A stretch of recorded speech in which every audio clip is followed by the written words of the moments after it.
welcome to another episode of the all new Tradecast. Today we have got a tradesman in that you could quite possibly mistaken as a fine artist. So Stephen, thank you very much for coming on, mate. You're welcome, mate. Well, we're going to start this the same way I start every other one. I want you to let the listeners know who you are, what you do and how you got here.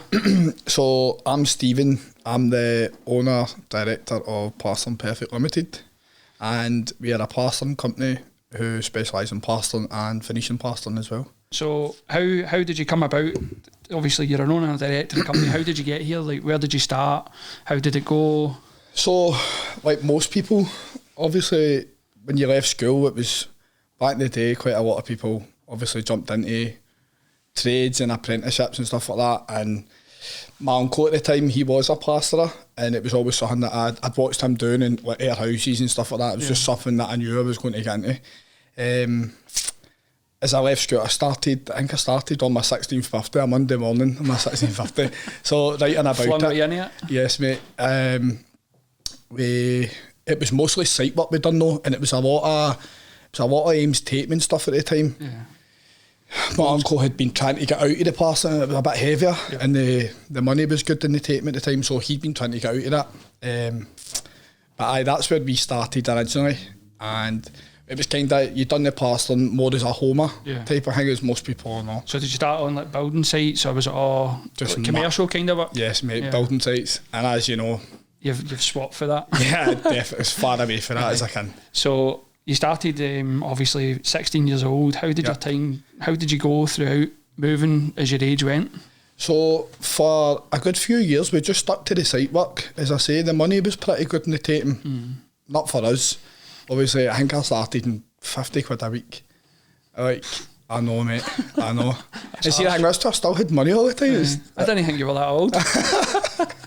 Believe me, I used to work a Saturday, you get your extra tenner, so it was like 60 quid a week, mate. Yeah. And I was on that for, like, I had to chin him after. I remember it was like a year. I was a year in before I get any of my money. Yeah. Obviously, your first year in taping, you can learn that a lot quicker than plastering. So once you got maybe, I don't know, 10, 12 months kind of mark, like, all you're doing for there is just progression. You're just getting faster, really. You can do it, but you've learned the skills, so you're just the speed's getting there. Yes, so you can kind of make money then. You can do homers and stuff. So sometimes you maybe do like, I mean, daddy's conversion, you'd make, I don't know, at the time, 200 or 300 quid, and you were rolling in it. We're balling, mate. It was like a month's wages. But I can remember having to tell my uncle, I was like, "Mom, you need to give us more money," and that. And he put us up to 100. And I thought, honestly, mate, I was over the moon with it. Rolling in it. And that was me a year in. Yeah. But as I say, we stayed on the sites for a good few years, and I kind of stuck more to the taping as well. It was just a lot easier on you. It's a lot easier on the body and stuff. We've done a lot of subby work. To be honest, I was self-employed probably the time I got 20, 21. Right. And we always kind of tended to subby out, mate. As you know, it's guaranteed money at the end of the day. Albeit it's not top level money, but it was guaranteed. So we tended to stick more to that side.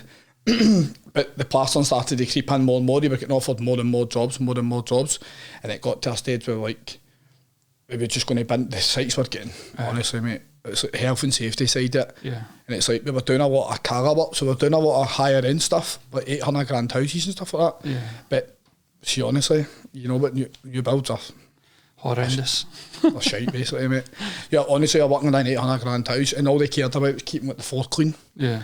It was like, sweep your house out every night, and it's not even about being tidy, it was just like, it was over the top.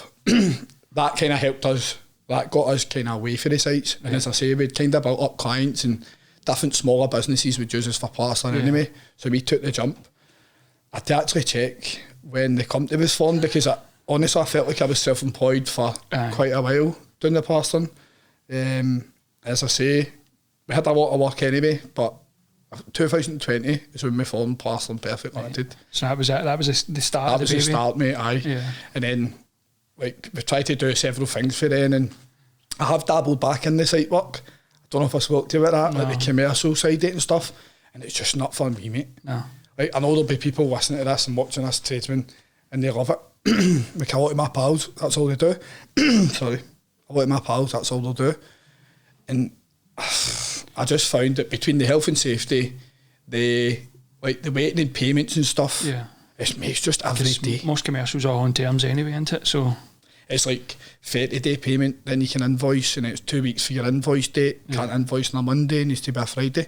It's just constant headaches, mate.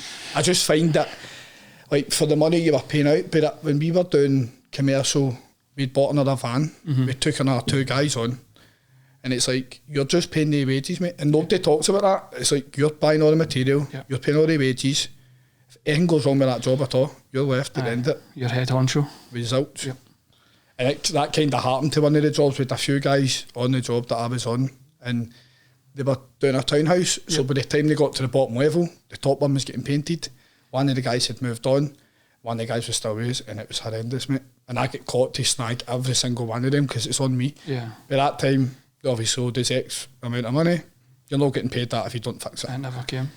It did come, but at a cost, mate, so I had to take time off my work and go and fix guys that you'd already paid to do it, and it's just, so it was just a bad experience with it. We just went back to working in houses. Working in houses. Yes, mate. So obviously the commercial side, it's got its issues. The private side, you're obviously a specialist in now. Would you say that? Yeah, much better. Definitely. So what do you enjoy working private? Mate, just everyday life with it. I find that you can schedule better, so albeit the site works the same start time, same finish time, right? Obviously you don't get that with your domestic stuff, right? You don't get that. It's not always guaranteed, but the good thing I find, like, you're moving about, so especially now with the way we've went, which we'll talk about with the Venetian, like, you tend to only be on a job for a day or two, unless it's a commercial one where you're a big one, but like domestic ones, you'll be on, you're applying different coats, different textures and stuff, so you're kind of on a job and off a job. You get to meet new clients every day, and just in general, mate, it's just a better way of working. Honestly, it's so self-employment for the win. Yes, as long as you're running it. Definitely. Good. I find it when you're subbed as well, mate. Okay, you work for yourself, but let's be honest, you're on somebody else's terms. If you do anything wrong, not even anything wrong, like, you're just dictated to by what you're doing, and it's always by somebody else. You're not really working for yourself, are you? Technically, you're not. Technically, you're not, because you're still under somebody else's authority, kind of thing. And that's what we done that for. Honestly, we done that for years, and I honestly wish I'd met more people that kind of had pushed me this way where I'm at now quicker, because it's a far better way of working. For me personally, there's more money in it as well. Yeah, like, you get to charge what you're worth, and each job's an individual job. Each job's totally different. So it's not just you're doing this one house, you plaster it, tape it, move on. Same house again, just every week. It's just mundane. Yeah. Whereas you're in someone else's house every other week. It's new clients, new faces, new people, new products. You've done a fair bit of travelling as well. You've only halfway up Scotland the other week, you know. I know, Pitlochry. Aye. So that's for one of my friends who's got a building company, but he's the same. It's only big stuff he does. And as I found out last night, I had a wee bit of headache with it, and it's not all roses, mate. It never is. Obviously, you know yourself. Do you stick to the more? So private and domestic, no commercial work whatsoever. It's not worth it. It's not worth it. It's not worth the headache. No. It's just, there's too many constraints. We find private and domestic, you're dealing with a single client. Everything's discussed before the job, and everything gets stuck to terms and conditions for everything.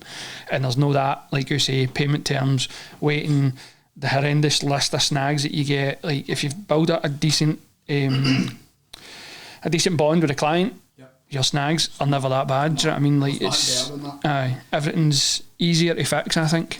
Whereas, I think that as well. That's something that obviously no one speaks about. Well, they speak about it, I'd say, more online now. But at the start, when I was just starting out, it's like, you say aye to everything. It's like, can you do this? Can you do it? I'll do it. And you put yourself. Know your worth as well. Do you know what I mean? Aye, mate. Anybody can get it done. Whereas now it's like, no, I don't need to do it. It's not even about like that as well. It's like, people are notorious for it. You know the score. It's like, oh well, you're here. Can you do that? Aye. It's like, you're into plaster one wall, and they're like, oh, there's 2 wee patches up the stair in my bedroom, and you're like, right, all right. Like, can you catch them? You're like, aye, that's fine. And or there's a wee hole here, and they're like, I can't just go up and throw plaster on. I'm going to need to put protection down. I'm going to need to PVA it, I need to scrim it, I need to get 2 coats. It's hard to, but they just think it's just, it's like, you'll find it as well. People think we just go and put a slab down. I know. There's sort of prep work's involved, you know what I mean? It's exactly. not just like, alright, slab.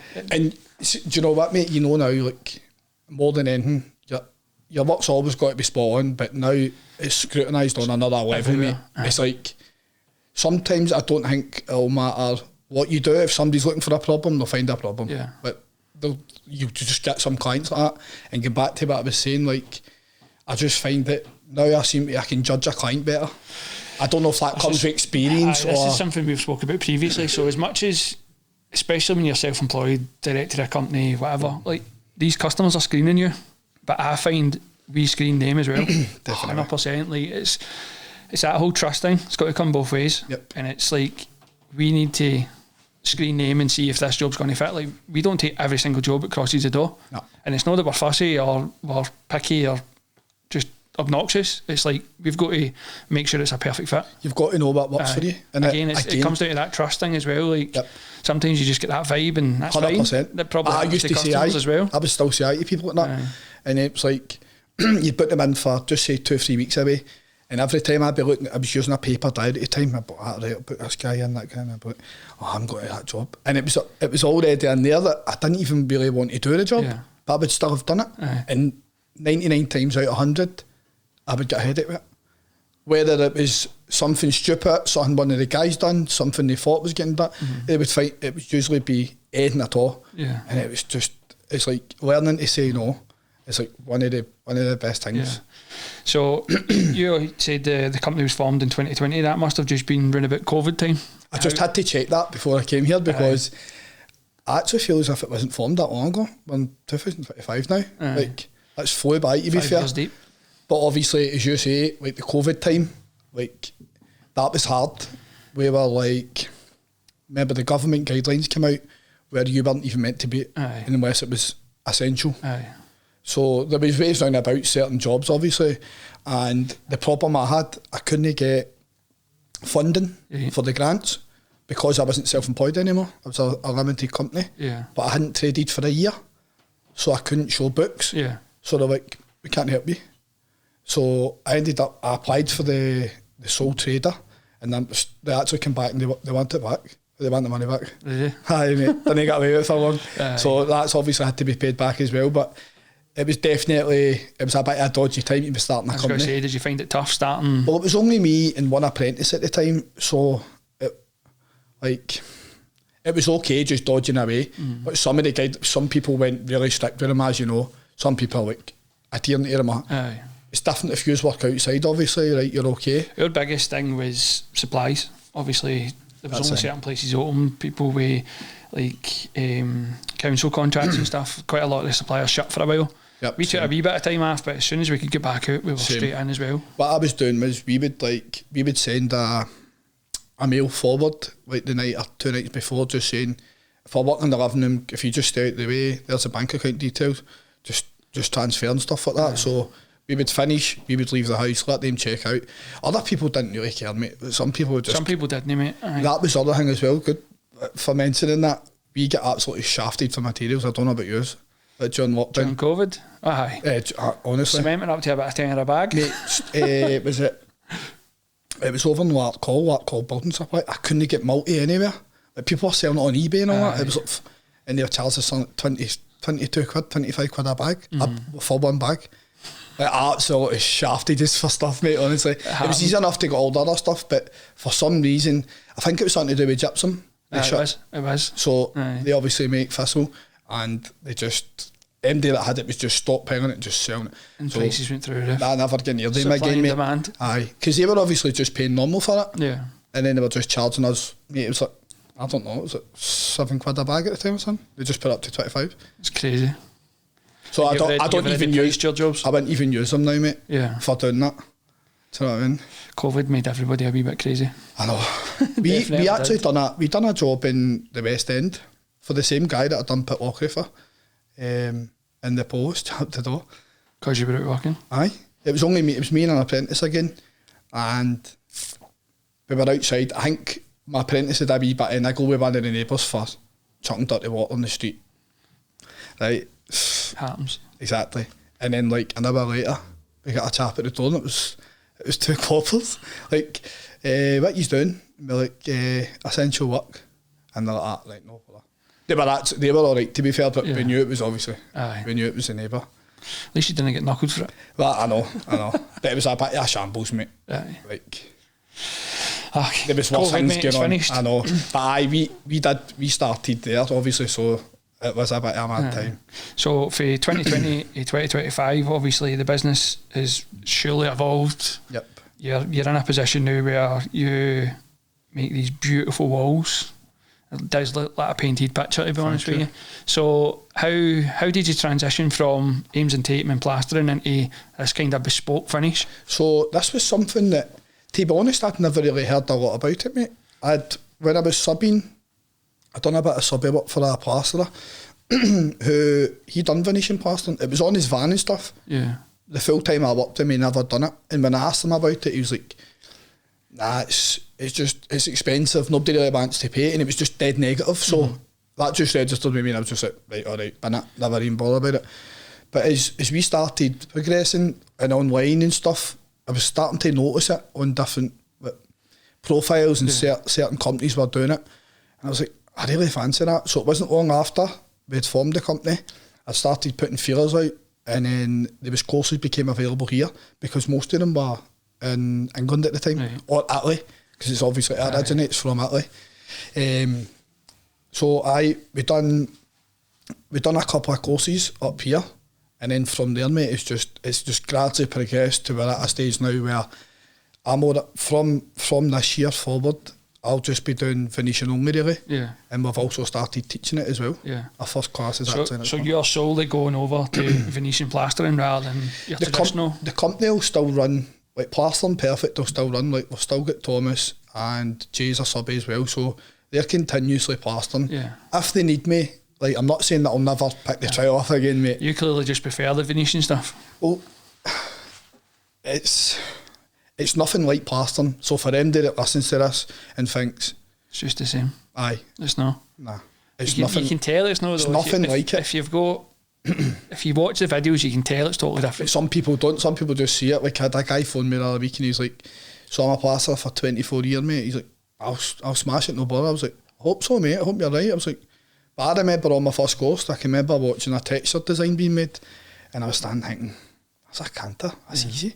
And then I tried it, and it's like, it's a wee bit harder than it looks. Because you're putting all the material in one area rather than, it's all about movement and like knowing what way it bites and like flowing with it and stuff. It's not like plastering's just once you get to a stage so many years, you're never going to like that's just what you're doing now. Whereas this, there's so many, like there's always stuff coming out of Italy as well. It's like the tallies will come up with these new designs and then they filter over here, and by the time we catch up with them, they've got something else. And then that's online, everybody sees it. I want this, I want that. So you'll notice it. You'll notice like the now you're kind of just blow up, like you didn't see it anywhere, and then it's just poof, everybody's got it now. And again, it's lovely. It's totally different. It's just you can tell that it's a skill set. It is, mate. It's like I think I'd pretty much put money on it that most people that listen to this has probably tried filling a hole in the wall or doing anything right. I've tried it. I'm not good at it. Having said that, shameless plug, it's Here we go. It's Slay Personal Training. We built a wall, right? And basically it's my missus' PT studio, and it had an old sandstone wall, and we put up like a false, just a covering wall with plasterboard to kind of cover the sandstone, right? And I taped it and filled it myself, right? And I was so proud. It actually turned out banging, right? But it's so different, mate, if you tape, and I don't mean that. It's solid though, but this one turned out alright. And then I done another wall in my office, and it looks like a fucking shambles. And did you plaster the one in your office, or? No, I didn't plaster any of them. I just taped it, fucking tape and fill. Taping and filling's, as I say to you, like, I found it dead easy. I was actually really good at taping that. I found it dead easy, but one thing I hated about it was the sanding. Aye. It's the layers in it. Like you can't just go bang. You can't just one coat it. No. Even people will try like the easy filling stuff, the 2-coat system. It does work, but like there's boys that I know, good boys online, like the Scottish taper and stuff. Like everyone's 3 coats. It's all machine tape. You know yourself. You've got all the right tools. It can be an easy game, but you invest in yourself, invest in the tools, and it's obviously a lot easier. Yep. But it's still harder than what people think. Aye. It's like people think need. It's that old thing. You'll always go, it'll be easy, I'll try it, and it's never easy. Like you say, the people that do it professionally invest in tools, invest in training. They've got the skill set, they've got the knowledge, they've got the experience. So I need my plastered. I was waiting on that coming, honestly. But it's the same with the Venetian though, mate. So it's like you'll do a beginner's course, and then it's like, I remember being on my first course and I was thinking, like, that's it now, I'm not going to be passing anymore, I'm going to start doing this, and it's not as easy as it looks. Like, be under no illusion, like, you don't just start getting clients, and it's a smaller market, obviously. It's a more expensive market. It's kind of a niche. It's a niche, yes. Basically a niche brand, isn't it? Like, the people that are going to come to you are the people that know what they want. It's not going to be for everybody, is it? I know that's one of the reasons we ended up, we built a studio. It was for people to come and see it, because we spent a few quid, got a nice website. We try and work on our socials. It's like, try to keep them up to date, the same as everybody else. Try to show your styles and that, of different styles, but still, sometimes I would arrive on a job and I'd say, right, you wanted like grey texture, here's a sample board, and then I'd maybe have another couple of sample boards, but I really like that. Yeah. In person, everything looks different. You know yourself, mate. Totally makes a big difference. How many times have you done a job and you'll take photos of it and you're like, but in person you're like, that's stunning. It's you just try to get the right. It's something that we try and do as well. The same kind of idea as you're saying. Catalogues lie. Like, we can show you pictures of catalogues, pictures on websites, whatever. It's all lies until you've got it in your hands. Definitely. So that's where the kind of plaster sample boards must come to your benefit. Definitely. Well, that's the only reason that we built the studio. Yeah. So our studio is inside Feature Wall Scotland's showroom. Yep. So they kind of go hand in hand, and we've worked with them for like day dot. Yeah. Basically started doing them together, and then they get that busy. They just went like 5 years ago, maybe before we'd even formed the company. Right. Like, I can't even remember them having feature walls, and then now it's like weird if somebody hasn't got one. Yeah. So everybody's got them. Built-in fireplaces, nice big telly lights. And some of them are absolutely like top of the range, stunning, mate. And a lot of people then want them Venetianed. The feature walls, the new pelmet. Yep, everybody used to have pelmets, now they've all got feature walls. That's it, mate. So it works hand in hand. Obviously, we're in there, if people go in there to look at a feature wall, a package deal, then obviously we're just there. Just kind of pass it through. Yes, mate. That's a good thing, though. So comes hand in hand. It does, it works. So when did you open the showroom? We opened the showroom, we were a year past there.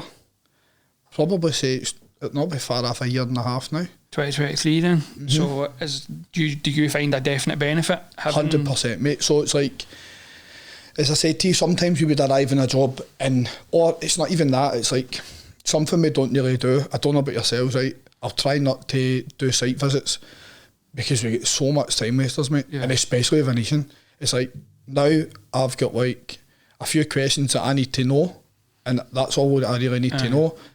A picture, some measurements is more than enough, unless you want to go pure bespoke, and it's like a spiral staircase or something that's really unique. Like, feature walls are kind of priced on the style that you're getting, the build of the wall, because some of them have got 8 boxes or inserts, so it's like, they're so time consuming, or a flat wall, so you can't really price it per metre.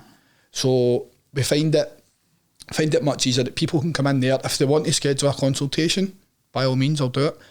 Usually you'll find if somebody's going to do a consultation with you, mate, they're not wasting your time. Aye, they're already invested. Mate, at the start, honestly, like, I wasted so much time and money. And the guys that I'd done the courses with told me not to do it. And it's like, hi, we just like grey. So you'd buy 3 different materials, which are all expensive, because they all come fatly. We buy 3 different types of material, do 3 sample boards, take time out your day, go and see the client, stand in the living room, show them, right, we'll get back to you. Can we keep the boards? And you're like, no bother, never hear from them again. Yeah. And all they were doing with them was sending them to other people, can you do that cheaper? Do that cheaper. Race to the bottom. Yes. So I found it straight away. I realised how beneficial it was to have the studio, mate. It's obviously, it's more professional and stuff as well. Straight away, it's more professional. It gives them a kind of reassurance as well, from a client's point of view, where you are somewhere, like you're not just I'm not just a guy walking out the back of the van. Aye. It's like when you've got that, people can come in, and a lot of people, like some people are just in for a feature wall and they'll end up, oh, what's that? And then some people just want to know about it, which if I'm in, I don't mind talking to them about it and stuff. But I found last year that was the busiest we'd ever been. Really? And that's we're so busy. And technically, when I looked at it, I'm trying to run two companies. Yeah. So you're running Plastering Perfect, Plastering, and then you're running the Venetian. And it was only me and my cousin, so it was a lot of work, mate. So I would be plastering with him 2 or 3 days, and then I'm jumping onto a Venetian job, and you're staying there all day and night trying to get it done and back the next day. Because it's not a fast job either, though. No. It's time consuming. It depends on what they're getting as well. Like some of them just can't be done that quick. It's just not that possible to do the installs that quick. It needs to be dry. Yeah. So you'd be jumping off it away, skimming again, and then back. And it's hard to go between the two trades because they're so different. Yeah. So like you can lose concentration. So it's just this year solely focused on Venetian. We were all, for the past couple of years, I've been trying to build it up to that, been gearing up to make the switch. Yeah. But it's no easy, mate. It isn't easy to just do something you've done. I'm 20 years doing that to all of a sudden just switch into something. Yeah. Aye. So you've obviously went and done the courses yourself, trained yourself up. Obviously, decent at it now that you can say, that's what I want to specialise in, that's what I'm trying to go solely into. What is your plans for the Venetian side that you mentioned earlier about a training school? So, our training studio is just under development now, so that's where people can come in. All the tools, materials and stuff will be provided. There'll be introductory courses, which will be 5 days. And after your 5 days, you'll be able to leave there with a knowledge of Venetian plastering, how to install, what the products are. You'll have 10 sample boards of all the different finishes that you can take away, and you can then offer potential clients to show them, this is what I can do. And then there'll also be the opportunity for people that have already done Venetian plastering. There might be a certain style that I do, or a certain technique that they're not sure in, they want to work on it one-to-one. There's one-to-ones and that available as well, mate.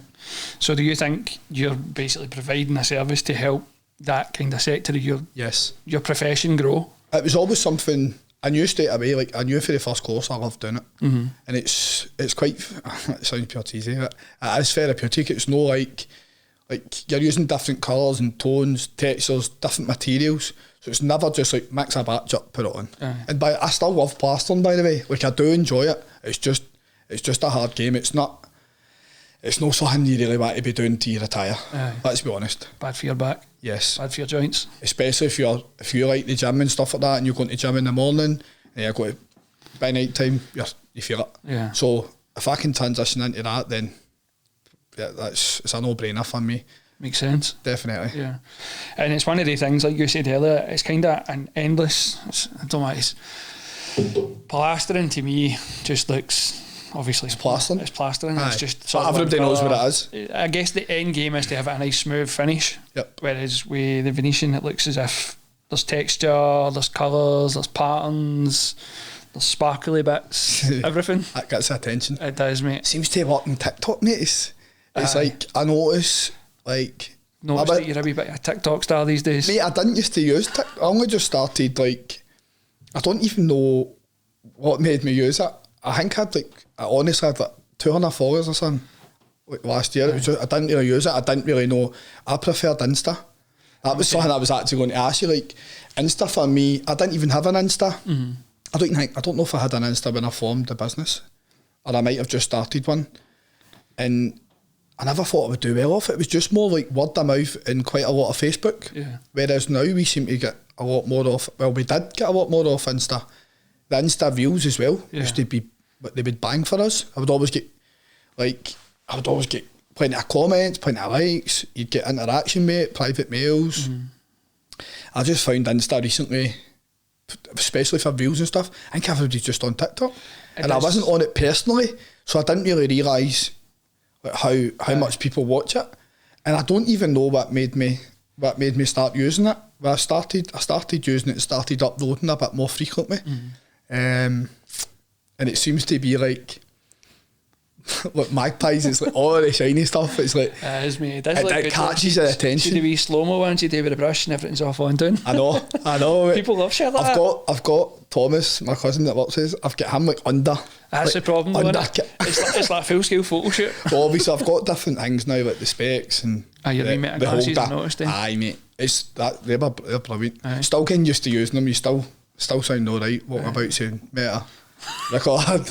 But it takes a bit of time to do it, mate, and like going forward, that's another thing as well, like having more time to make the socials and that better as well. So you're trying to run a plastering company, a Venetian company, and trying to do all that. You're banging all the strings in the bow, aren't you? Aye. It's hard, mate. It is hard going. And then you go on holiday or something and everybody's you're never at work, and I'm like, you probably don't even realise the half of it. People that are self-employed. Most people that work for a company, mate, have no idea. They've literally no idea. I know. I don't get paid holidays. Go on holiday, get paid, come back. Like, you go on holiday all you want, you're not getting paid. Mm-hmm. Do you know what I mean? People just. Aye, I know what you mean. So in terms of your TikTok, you've obviously seen that. Well, I've noticed. I'm sure you've noticed. And it's kind of.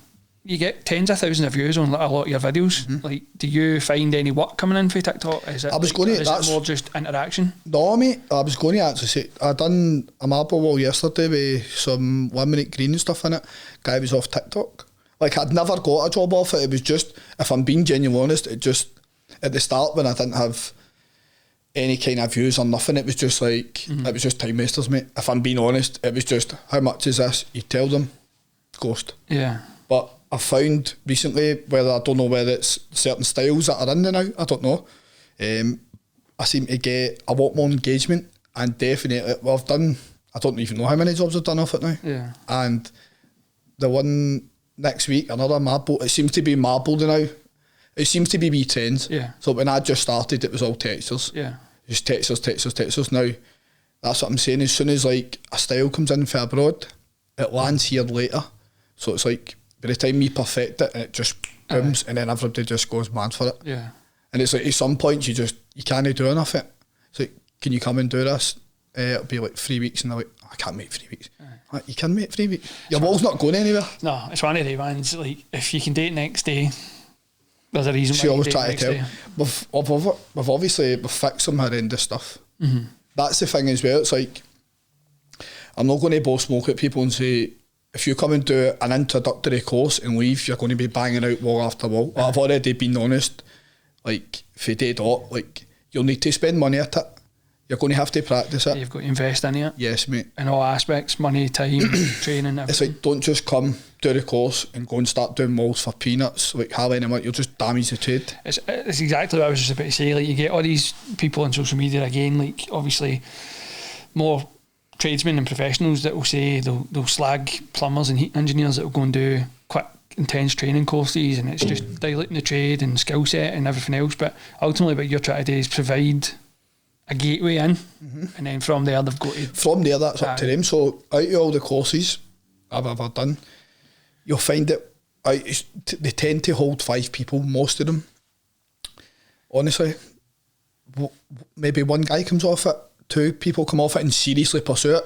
Some other people might just do it just on the basis they only want to start thinking about it in their house. Mm-hmm. And it's like, they'll maybe have had a quote and they'll be like, oh, I can go and do the course for that. As I said, I'll be honest with people, it's like, it's not that easy. Don't just think that you'll come and do one course, but you'll know all the materials, you'll know how they're done, but you'll have to practice it like anything else. Practice makes perfect. Of course. And the more you do it, you can see yourself progressing at it. And obviously it's not going to be for everybody, but I can guarantee you some people that maybe don't even think they'd be good at it, they'll try it and they'll take to it. Because there was non-tradesmen and stuff doing it when I was on courses as well. Mm-hmm. There's some guys that have... Some people that have never touched plaster before and they've just run and done it. Aye. There's a lassie on my second course, we done a wall for her, and she's just been that, like, amazed with it. She's just like, I just want to come learn it. I just want to do it. Aye.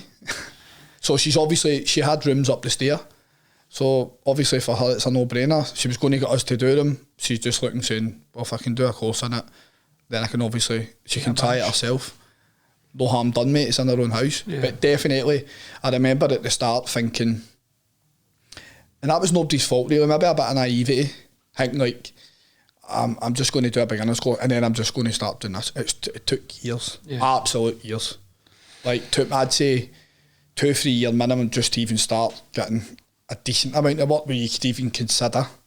Like, the guys that are well established, that people know for online and that, I can guarantee you they'll be the same. Yeah. It's like, it's not just job after job after job. And obviously as it grows, there's more and more people doing courses and stuff like that, so people can get prices and that of people as well. So that's part and parcel of the game evolving. Obviously there's more people doing it, where there's more competition for jobs, but one of the main things that we need to let people know when they're doing it as well is just like, don't just go like daft price per metre. Just don't do that. If you're going to do that, just stick to what you're doing. If you're going to do that, absolutely the first thing that we get told, like, if you're not going to charge whatever it is per metre, don't go down to like 50, 40, just stay skimming. You'll make more money skimming, because by the time you buy the materials, time you buy all the tools, and the time you're there 2 or 3 days at it, it'll not be worth your time. Yeah, which is ultimately not worth it.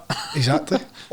As I say, some people will do it just obviously to tinker about the house, or like, I don't know, their pal's company might want them to do that, but ultimately if you want to make money at it, like, you need to stick, there'll be a guide price that you'll need to stick to, and if you're going to do a lesson, at the start it's different, mate. Like, we done a few feature walls for Feature Wall Scotland, where we'd say like if you supply the materials and just supply like maybe a couple of quid here or there, that gets us something for the portfolio, gets you something for your socials, and then it's something you can use going for. Like, if I come up to you and say, how much is that wall, and say £1,000, you say, where's your work that you've done? You say, here it's here, and it's just on a wee board. Yeah. Like, that's what I'm saying. It's not so people need to learn the skills, and then they need to take it away and start putting it on walls. Yes. It's that thing that you said earlier, like, obviously social media. Like, we find our Instagram is like an online catalogue. It's basically an extra website. Yep. Because we try and keep our Instagram, don't want to say picture perfect, but it's more of a catalogue. It shows the work, whereas TikTok's a bit more laid back, and it's a bit more. I've noticed that. It's just a different platform, and what we find is Instagram's more professional, and people that are looking for work, they'll find you on it and then they'll maybe contact you, whereas TikTok's a crazy game. It's a mad place. It is fucking nuts. So we can put some videos on, and we try and stay quite educational and show people this is how we do things, this is why we put primer on the back of the slabs, blah blah blah. And then the other day I put a video up, and I was stirring up a pot of macaroni cheese. Not even like macaroni, it was Kraft cheesy pasta, and it's got over 100,000 views. It's mad, mate. Nearly 600 reposts, and you're like, what the fuck? I put one on the other week about vacuum packed mince, and the world went nuts. They were all moaning. That's the one I see. Aye, honestly, they were going mental. The cheesy pasta one was like an 18-second video. I was making the Wednesday dinner, and I'm like, if you're Scottish and you don't know what this is, you've been dragged up, and it just went nuts. Everybody and their granny on moaning about it. There was a wee old woman giving me a stinking on TikTok, and you're just like, it's just a bit more laid back. Whereas we try and use Instagram and stuff a bit more professional. Like a catalogue, like you say, what's your previous work? Have a wee look on Instagram, you'll see everything. I don't understand how people don't use it, mate. I do. Like, I used to think that was just me, but the more people I talk to that use it well, and they're like, it's free advertising. Why would you not use it? It seems to be a recurring thing on the Tradecast, where most people are using social media. I think anybody that's not using it is just... You're falling behind, mate. I mean, there's that much more to it now. Aye. It's like, I don't think I really thought about it that much. I'm just used to doing it now. People will ask you, like, who does that stuff? And I'm like, I'm just used to doing it. It's just virtually, before I start a job, I'll do before videos, I'll do them during, and I'll do it after. Because I know that's what sells. Like, as you say, like, I used to try and do Instagram more like that. It was like, there was no face to it. It would be like just your jobs. Maybe that's what's not working for Instagram as well, but I just feel that over the past maybe 6 to 8 months, 10 months, that the reels and that definitely don't do as good on Insta, but you can put the same reel on TikTok and you can get jobs off it. I guess it's just the algorithm, how it works, and I don't know enough about it, to be honest with you. I just know that sometimes the videos go high and the videos go no. But it's mad. It's like a couple of weeks ago we posted about the training, and it was just like, it was like mad message, all the clock. You know yourself, it can go mad. And then this week, post the virtually the same videos, the same products, cut on views. 500 views, 600 views. It's mad. Just how it hit. It's mad. Mate, I put one on, I think one of the first ones we've done, it was just plastering, and it was just me shining up a wall. I don't know if you've seen it. People went fucking crazy. Yeah. Like, the amount of plasterers. Oh, that was the one with the stairs. Mate. They were moaning about painting it now because it was a mirror finish. And this is the best bit, right? The customer painted it herself. She painted it herself and posted in the comments, I've already painted it, and sent photos which were posted on and all that, and it's like, guys are still commenting on it. Wouldn't like to, and it was the same shitey pattern, like, wouldn't like to try and paint that. In all fairness, why are you doing that to the painters? It was nice and shiny. But I know.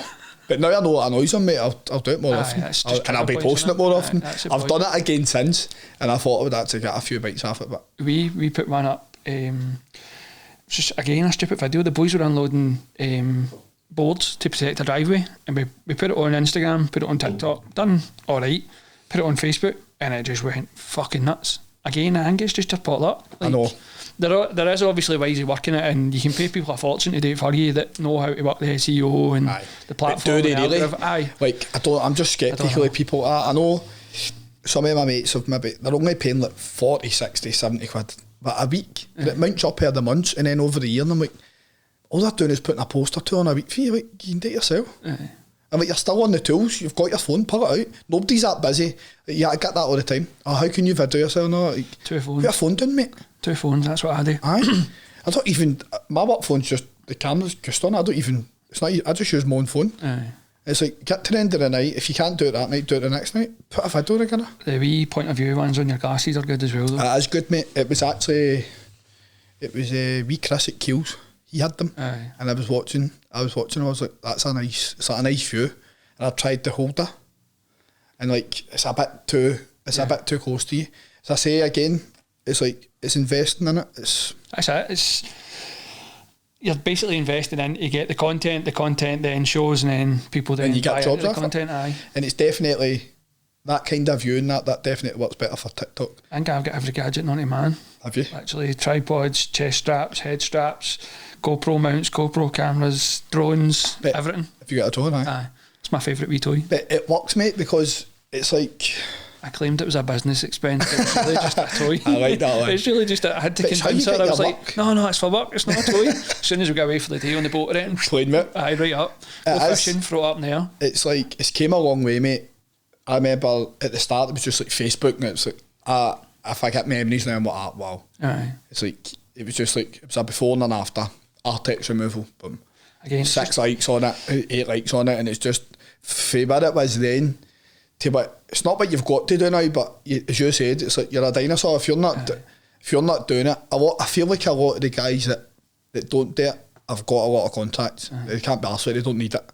And that's fair enough. Like, it's I'd say for the Venetian, it's massive. Like online, that's where it boomed, mate. That's where the Venetian side of it, how do you find the, like, age range of that? Is it kind of younger people that are looking for it, so, or are you kind of spread about? It can vary, mate. I've looked into the insights and stuff. Obviously, you'll get your target audience if you're doing a boost. Some we used to boost. I was interested in that, and I was looking at what kind of, and it's like a lot of the young team aren't really bothered with it. So it's kind of like mid-aged. It's middle-aged, I'd say, and it was mostly men. I actually thought it'd be women saying. I find a lot where a lot of women come into the studio, and the guy just gets dragged to him on a Saturday morning. He's just sitting there. He probably, because he knows he's probably paying for it, right? And he doesn't even matter to say anything. We do the same when we go to the viewings. It's always like, "Where's the boss?" I know. And she's like, the guy. I can see the guy looking at all the marbly stuff, right? He's like, I like the shiny stuff, and she's like, texture. I'm going with that. You like that? And the boy's just, You can tell he's not even asked. And he's like, how much? It's obviously then the guy you deal with for the dough and the deposit and that, and it's like, I thought it would be a lot more women that would watch like the reels and stuff like that, but according to like Facebook, the algorithm or whatever the stats are picked up for, it's like, it's mostly middle-aged people. I haven't actually checked the TikTok one. Well, my cheesy pasta video, it was all women. Literally, there was a handful of guys on it, and it tells you the percentage of male and female and the age and whatever else, mostly women, and it seemed to be grannies that were giving me stinking, telling me to put brown sauce in my fucking Kraft mac. But it's mad, mate, what you could spend.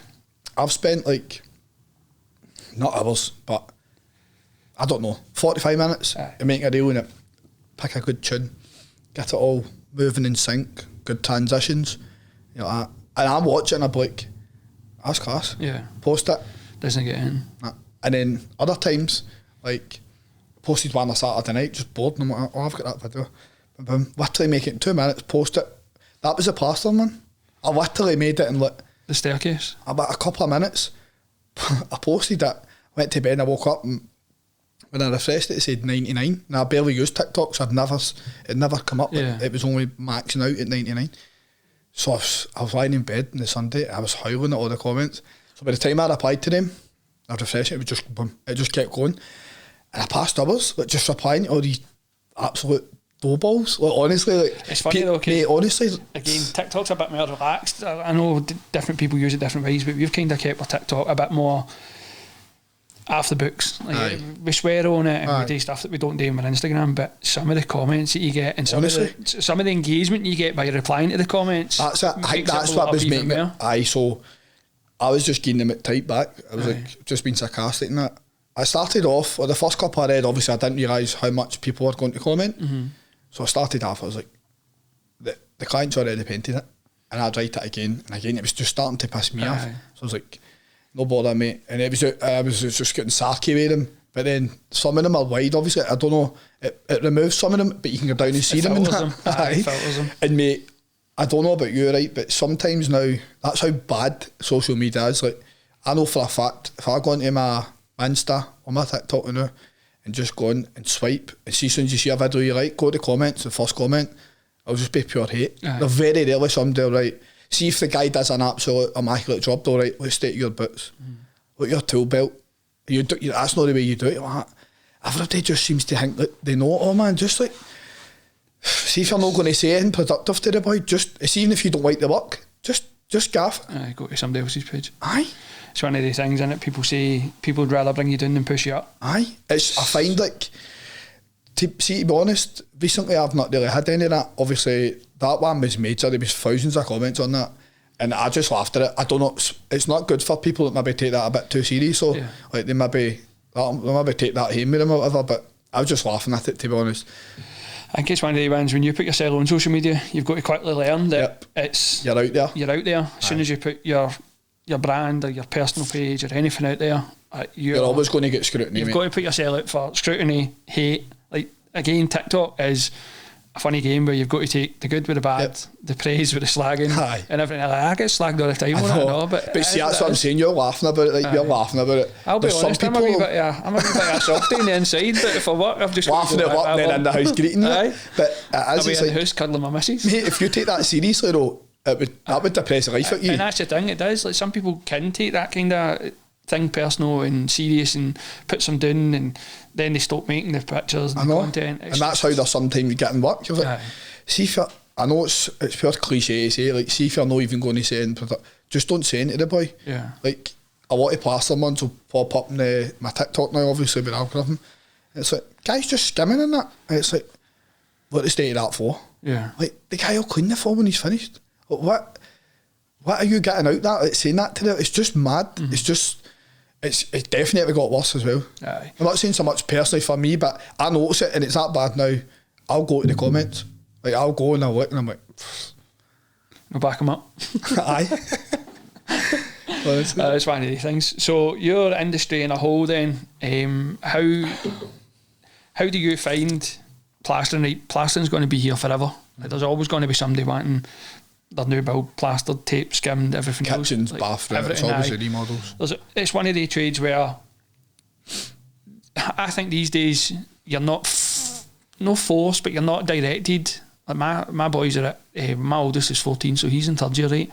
And like there's no big push to push them in towards a trade anymore. Like, definitely. How do you find your industry? Like, do you think it's, well, I don't want to say dying down, but do you feel the same way when it comes to that kind of things? Definitely. Like, when I left school, as I say, I started on my 16th birthday. Virtually everybody I would have left school with, that either some of them went into labouring. I always remember my pal started labouring, he was getting like £200 a week, and I was saying to my dad, I want to go and I want to go into that, but he'll always be making that. He's like, just try and stick to a trade and that. I don't even know if that's advice to you guys now, or guys and lasses. I don't know, when I was at school, not that I'm saying you're older than me or anything, but when I was at school, it was always get to uni, you want to be a doctor, a lawyer, blah blah blah, right? But I know tradesmen now that make more money than doctors. Mate, like, this is the thing as well, like, I've spoken about this, like, there should definitely be something in school. See if you're always pushing to go that way, why are you not taught anything like that? It's like, you can make some serious money, mate, if you're a good tradesman. Like, serious money, like, you don't need to go and spend years and years at uni. I'm not, obviously, if that's the road, some people are just destined to go down that road. 100%. And this game's not for everybody, mate. It's like, we've just spoke about it earlier, like the highs and the lows and that as well, like being self-employed as well, but like, it's not spoken about in school. No. I can remember, like, you get your work experience and that, but at that age, nobody's even been serious about it. Yeah. It's like, they could definitely have somebody in the schools where if you're wanting to get into any sort of trade at all, why can you not pursue it before it comes to leaving school and you don't really know what you want to do? And then people end up unemployed. Yeah. I get wee guys usually every summer.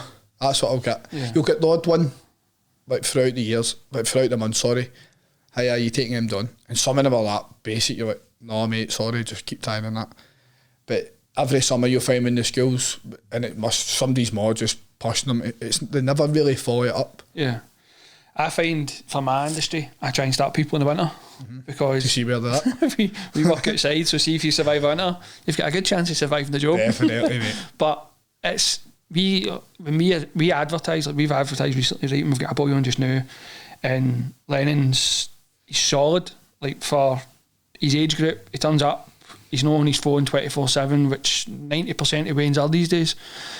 He's good at what he does, but you get some coming through the door and they're just no interest, clearly forced into it, on their phone all the time. You're having to say to them, keep your phone in the van. Like, you don't want to be that guy. It's nothing worse, mate. We weren't like that when we were younger because there's no phones. Phones weren't advanced. Thought you weren't that out. Well, no, so did you. But no phone. Nowadays, no phone. Came up with an Atari. But nowadays, phones are everything, right? Everything. And your full wife's on the phone. I actually had one of the young boys say to me, but you're always on your phone. I know. Mate, I'm running the business. I'm running shit. Like, my phone doesn't stop because I've got clients phoning me, suppliers phoning me, inquiries, you name it, social media. See that alone, mate? Like, what's it about you just said? Plus the socials, plus dealing with all that, plus try to watch the boys. Needless to say, he left on a Friday. There you go. I just don't find it as I don't want to say pushed upon, but encouraged. We asked one of the previous guests about bricklaying. Like, do you still encourage people to go and try and get a trade like plastering or bricky or whatever? Would you still encourage? 100%. Like, I'll still say to them, like, if somebody will mail me, I'll just say, like, basically, for day dot, for I started, I've kind of always had an apprentice. It's true, and I actually didn't realise until a few years ago. I was like, I've done my fair share. Yeah. It's like, I've got to a stage now where you've got plenty of past experience. Aye, and it's like, that's how it'll be good to get into the teaching side of the Venetian side of it as well. It'll be like that side of it now, whereas I've kind of done with the plastering side of the teaching. But it's like, if you guys mail me and that, I'll always say to them, like, we don't take apprentices on anymore, but keep trying in that, or if there's companies that I can recommend, send them in that. Yeah. But seeing, like, it's nothing like the way it used to be, mate. No. So see, in terms of apprenticeship for plastering, what is the term of that? How does it work for plastering? Like, so plastering, you'll be 4 year, although, like, we didn't go to college. You can definitely learn it faster working alongside a good tradesman, but some people want to go down the paper. They want papers, and I can always remember saying to my uncle, I was like, what about papers now? He's like, listen kid, I've been fucking 30 years doing this, nobody's ever asked me for a paper. I get it. Some people want the NVQ or whatever it is, and they want that bit of paper and that. Again, that doesn't work for everybody. Nah. Do you know what I mean? It worked better for me, like, for where I was at, and back in the day, was obviously, like, most people I know just done that. They went out and just learned after tradesman, and because it was my uncle, it was just like every day, and he was a good tradesman. It's just hands-on experience. So you kind of find that a lot of the guys that went to college as well, they're just arsing about, mate. Yeah. Like, you've got a week on at college, they're doing nothing. And then they come back to site and they're like a fart in the trance. They don't know what, it's back to big boy world, back to working, and they're like, oh shit. Aye, because I've been arsing about in college for a week. But it's definitely like plastering. I don't know about you guys, but plastering's like one of the things as well. It's like some people can work at it, and they just sometimes they just haven't got it, mate. Yeah, it's just like some people could be a joiner and they might not be clever, but when it comes to doing joinery and that, they can add anything up. Yeah. It's just a different trade. There's different people for every trade, I suppose. But it is exactly that. Like some people just don't fit in the mould. No. Like you can give them all the training in the world. That's the hard bit though. If they're just no for it, they just can't get their feet into it. Mate, I had a wee guy out, it was mega years ago, and he was actually a footballer. Like, he played with like a low tier Scottish, and he knew he was never going to make it. So that was the same. He was out near the winter with me. He'd been out a couple of months, and I was taping flats, and I went on holiday, and he could drive the wee guy, and I was like, there's 4 flats to sand, and top coat them with a mist coat, right? And I come back for holiday, and he'd message me. He's like, all right, mate, I'm just going to call it quits.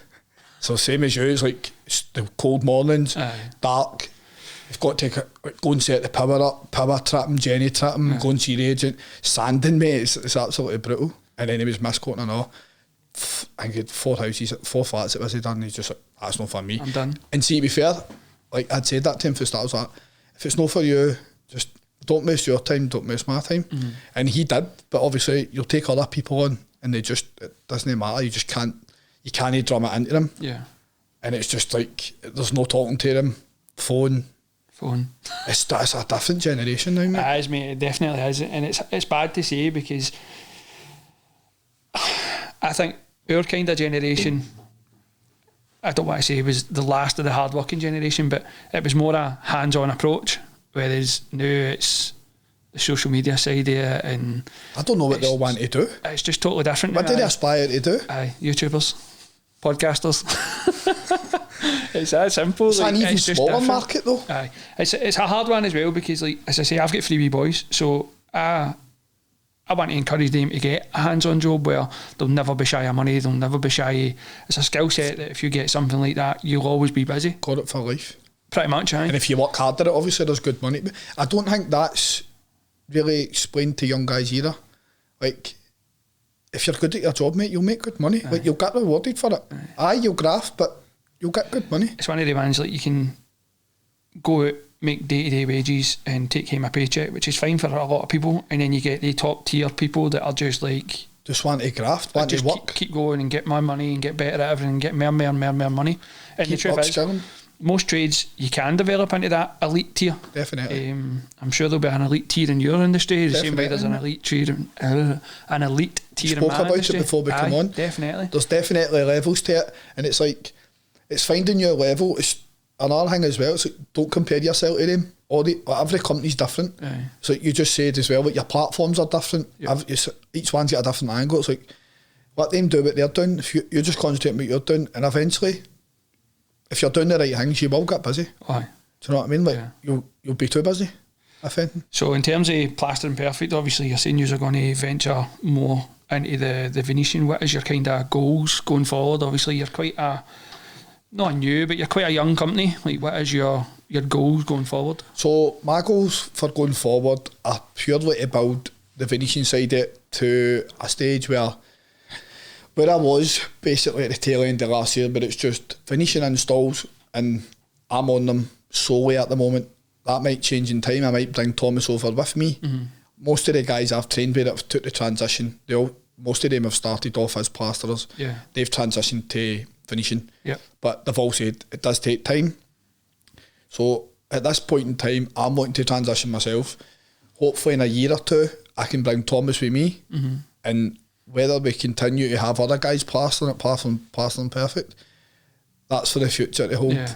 To be fair, like, we're still really busy with just traditional plastering. Yep. So, like, a few more of the fancy vans on the road.